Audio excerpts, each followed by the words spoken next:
Hey, this is Notser, and we're talking 6.11 public test server. It's going to be out today.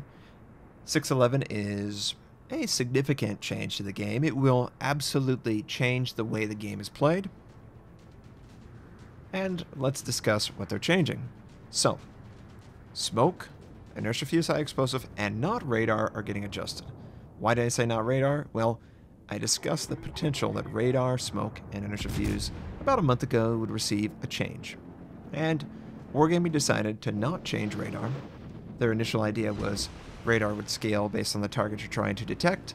Bigger battleships would be easier to detect than the destroyers. My point, and probably a lot of people's point, is this is just adding more complexity to the game. There's no way of communicating this information. They scrapped it, thank God. God, it would have been awful. For inertia fuse high explosive, about a month ago, they were going to nerf it by 8%. Yes, the fire chance would go down to minus 8%, basically unusable by 155s, 150, because you would basically be a destroyer at that point with the fire chance, and that would be horrible. Fire is a big component of doing damage with HE, and that was just a massive nerf. I felt like it was a nerf at the Belfast and the Kutuzov because those two rely on this exact strategy, but I would prefer that they would just directly nerf them. Wargaming doesn't want to do that. They want to get cute with these global changes. Remember the global changes, Moskva? Yeah. Or the Gremyashi? Yeah. Those global changes. Oh, it was a global change. You can't refund that. It's global. Yeah. Thanks, Wargaming. Really appreciate that. A ship that's basically unusable compared to its former design. Even selling the ship, I'm sorry, this is just a tangent. Even selling the Moskva, you highlighted the fact that it has really good stealth firing capabilities. That was a selling point, and you nerfed the selling point. How is that not a direct nerf to the ship and constitute a refund? By your logic. Whatever. So, radar's not getting put in. Inertia fuse high explosive is not going to be minus 8. It's going to be minus 3, what it is right now. What is being buffed is destroyer guns, 120 to, a small caliber below 139 will only receive a minus 1% to fire chance. So that's pretty nice. That's a really nice change. Unfortunately, there are better skills for destroyers. You wouldn't take inertia fuse high explosive in Japanese destroyers. You wouldn't take it in German destroyers. You wouldn't take it in American destroyers. You wouldn't take it in... Honestly, I wouldn't take it at all. It's 4 points and you don't get enough out of it. For a small caliber like 120 to 130, you basically are allowed to do damage to the bow and stern of cruisers. That's about it. That's all it changes. Now, that's nice, but that's not really the same as 150, 155 having that breakpoint where it allows you to do damage to not only the cruiser bow and stern, but also the battleship bow and stern. That's extremely important. And it's worth the 4 points there. Thankfully, they're not nerfing that, because a targeted nerf at cruisers is just what we need, right? We need a weaker cruiser class in this game. They're not weak enough. But Notser, you're doing so well right now. Yeah? Clearly, that means that cruisers need to be nerfed. So, inertia fuse high explosive buff for small caliber guns. Atlanta, Flint, just straight buff. 2% more fire.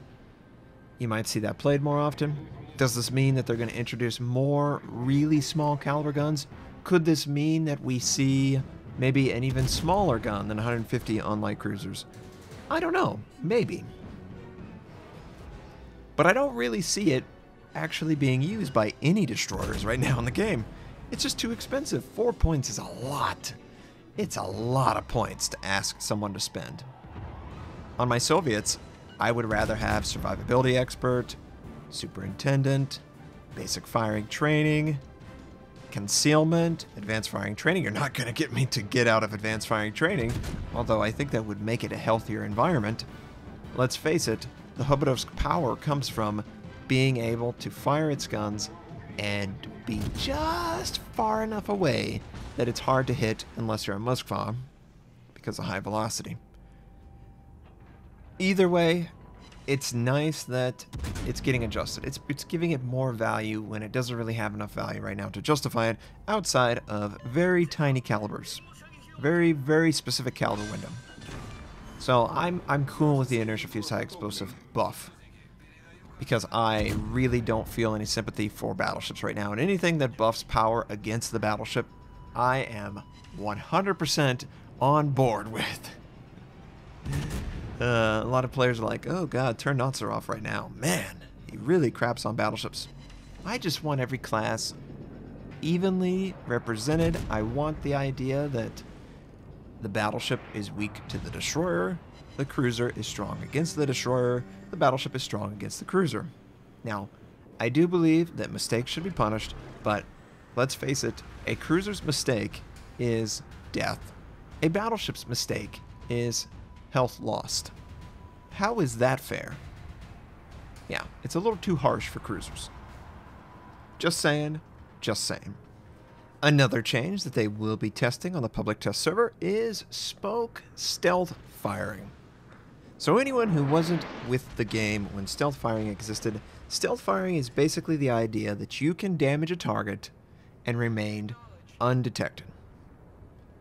This used to be prevalent on destroyers, light cruisers, even some heavy cruisers could make use of this. Battleships, their concealment was actually worse than it is right now. It would bloom out to 30 or 40 kilometers. Basically, if you ever fired your guns as a battleship, you were detected. So there are windows where a battleship received a buff from it. Now, of course, it blooms out to the max range of the guns. It makes sense, but it did lower the power level of destroyers. The American destroyers definitely lost power. The Japanese destroyers definitely lost power with their ability to do damage without being detected with their guns. Is this completely crippling and ruins the game? No. But they did lose power. So, what will Wargaming be doing with smoke? Well, you will have a detection range that your main gun will bloom out to when sitting in smoke. Right now, it blooms out to 0. You get no bloom, and the only way you're detected is through radar, hydroacoustic, or someone gets within 2.5 or 3 kilometers, somewhere where they have the target acquisition or whatever skill or body spotting, right? That's not how it's going to work. In 6.11, destroyers will be about 2.5 to 4. Light cruisers will be 4 to about 7. Heavy cruisers will go 7 to 10. And then battleships will go 10 to 16 or 15. You know, basically useless for a battleship. And that's great. Battleships are receiving another nerf. I really like that battleships are receiving a nerf, especially related to camping and smoke. Camping and smoke is one of the worst experiences in the game, and finally, they are addressing it. So DD's obviously no change. You could still self-fire, you could still fire in the gun. I hope that they communicate this in the game through the little bloom effect. I hope they do that. Light cruisers, there is an adjustment. So for light cruisers, it's a push. If you are trying to deal with a battleship who is approaching you, maybe he's within 6 or 5 kilometers, you will have to decide whether you want to be seen or not seen, whether you want to do damage or not do damage. I would guess that as a cruiser, especially a light cruiser like a Minotaur, you would decide to hold your fire, pull him closer, and then use your torpedoes to ambush him when there is no other option. Is this a nerf? In that very specific scenario? Yes. But I can say that playing probably since the Minotaur has come out, that scenario has happened less than 5 times for me. And I've had it for a very long time. It's a very, very tiny thing to be critical of when the goal is to weaken the battleship's power. That's so much better than, oh, a light cruiser, you can't camp and smoke and fire at point-blank range towards a target. Oh, But Notser, what if a destroyer wants to detect you? Yeah, they're suicidal. If I'm a DD and I say to myself, you know what I think I should do? I should sail within 5 kilometers of a light cruiser. You just want to die. You literally just want to die. Because as the light cruiser, you know what I'm going to do? Oh, I'm firing. Oh, there wasn't a battleship close by, and I'm detected. That must mean it is probably a destroyer. Well, the destroyer is going to die because I'm going to leave the smoke or use hydroacoustic and kill him. In about 3 seconds. Yeah. Oh, good job, destroyer. That was a great, great strategy. Keep it up. Keep doing it. So, you will gain the ability to kill a target, similar that a battleship could do right now, like the Missouri. You know, when you see the detectability on the screen, it really limits the possibility that the enemy is located in a specific point. As a Missouri, I can choose to use my radar if I feel like, yes, there's been enough time, I've gained enough ground, I am confident that I'm within radar range of the target. That's basically what hydroacoustic is going to be for you if you choose to make use of it against a destroyer that's being cocky, right? And I'm sure I'll do something stupid like this and run in close and die, and I'll be like, oh, well, why'd you do that? You knew that was going to be the outcome. Well, why'd you do it? And it's like, I don't know, because I'm stupid. So I'm pretty happy about the change. I don't feel like light cruisers are losing any power. They're certainly not losing power when they're gaining the ability to do more damage to battleships, and battleships will be less campy in their own smoke and push them out of the way. Yeah, it's always fun putting your smoke down and having 4 or 5 people pile on. Everyone, get in here, you know, Hearthstone. Get out of my smoke. It's my smoke. It's not your smoke. Heavy cruisers, they will receive a nerf, but a lot of heavy cruisers have about 10-kilometer range concealment, maybe 14 on the high end. They are basically going to be detected at the same range as their concealment, basically. Is that unfair to a heavy cruiser? Yes, a heavy cruiser doesn't need to be nerfed any more than it already is. But it really feels weird to see a lot of firing from smoke, quite honestly. Smoke is really a defensive tool, and at least competitively, it morphed into an offensive tool, which is so offensive. Like, it's really dull and boring. A lot of respect for anyone who could put up with that kind of playstyle. I cannot. And I'm glad that they're going to remove the ability for battleships and heavy cruisers to benefit from smoke firing. Smoke firing is really stupid.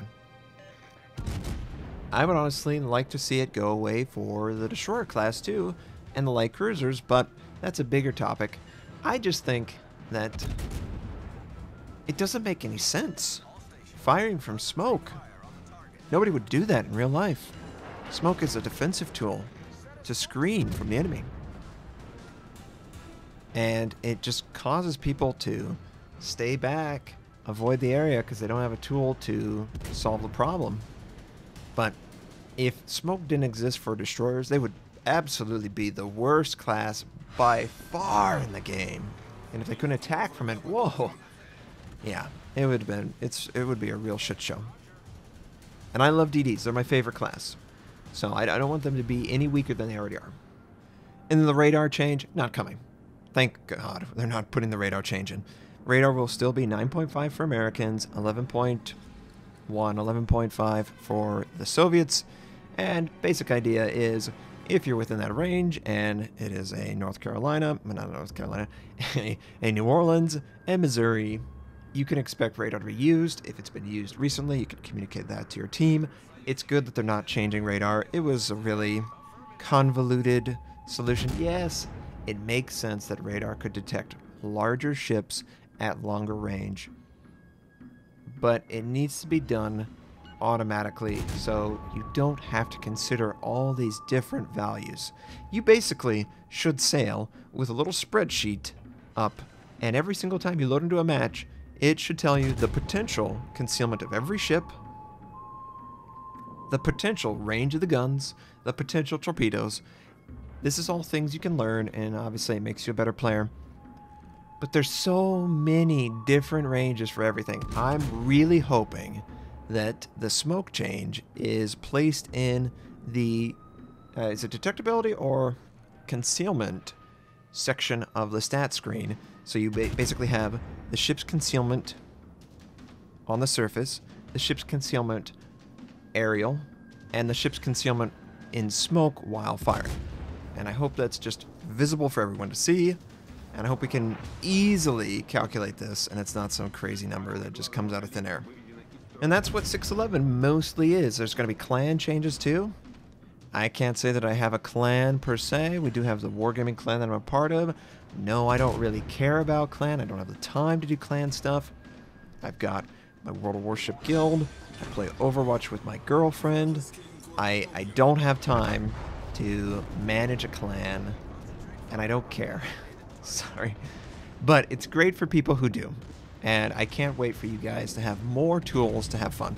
There were, at least on the screens that I saw, it was going to, I don't know why they had a limit on the clan size, I don't really like that, but it was going to encourage you to have better repairs, more XP earned, and your ships will get a discount on repair. And oh, by the way, this yellow Baltimore is gonna get wiped out.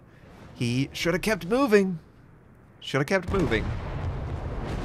So, I hope that the clan system, I hope that you can fight for oceanic territory. You can build harbors, and I would love it for people to be able to attack the clan bases. That would be pretty cool. I know that's really far away, but I think it would be really cool for clans to get involved in that stuff and just to have big swaths of ocean to control. I like that sort of stuff. I think that's fun. Give a lot of big rewards, you know. Don't just be, oh, well, you get 50,000 credits. Oh, wow. That was worth the effort. Don't do that. Give us a little bit more than what you give for the ranked season. And I heard that they were going to do it sort of ranked season, clan battles, team battles. They would rotate them all. They wouldn't always be turned on, turned off. I think that's more healthy from a competitive standpoint because it encourages people to focus different time frames each year, sort of like a real sport. I always felt it was very weird to see like Counter-Strike go always on. Like these guys literally train 15 to 17 hours per day, 365 days a year. It's ridiculous. That's too much playing. So I do like that they're focusing on different times of the year to have clan battles and stuff. We'll see how that goes. I hope this was enjoyable for you. I certainly enjoyed my game. Moskva is a pretty good cruiser. That enemy Conqueror was... That's not what the Conqueror does. You don't push forward, Conqueror. You honestly should have stayed back, but he pushed forward and our team was able to punish. I hope this was enjoyable. I hope to show off more of 6.11. Well, 6.11 at all. I hope you have a fantastic day, and I'll catch you next time.